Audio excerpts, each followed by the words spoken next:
Hello, reading champions. How are you doing? Are you ready to read a new story? What number is it? It's number 11 from the book My First Qur'an Storybook. Are you ready to read together? Come on, let's start reading. Number 11. The Prophet Ibrahim alayhi salam. A long time ago, in the small village of Ur, a boy was born.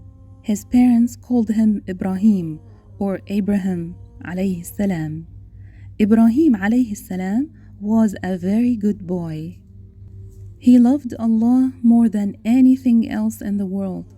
When he grew up, Allah made him a great prophet. The people in the Prophet Ibrahim's village did not love Allah.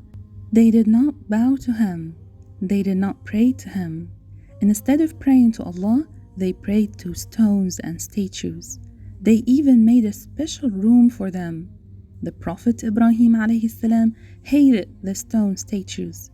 He said to the people, "You must pray to Allah." Nobody listened to him.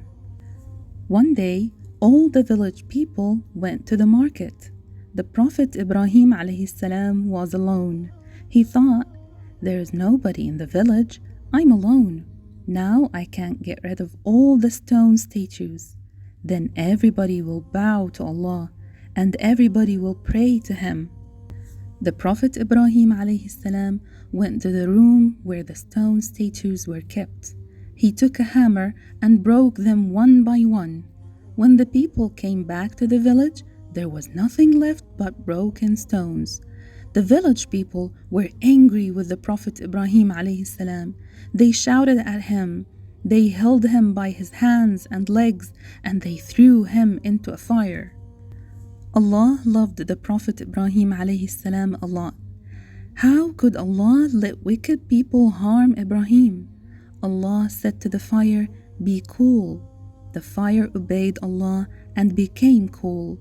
It did not burn the Prophet Ibrahim alayhi salam at all. He was saved.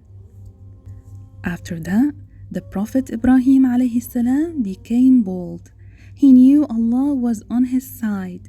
He told the people to forget the stone statues and bow to Allah. He traveled from one village to another and told the people about Allah.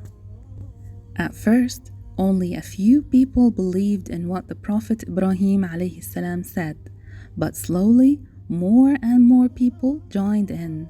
Allah looks after people who love Him. He guides them in everything. He is always with them. The moral of the story is that faith in Allah is the only thing that can save a believer in this world and in the world hereafter. And that was our story for today. See you tomorrow, inshallah.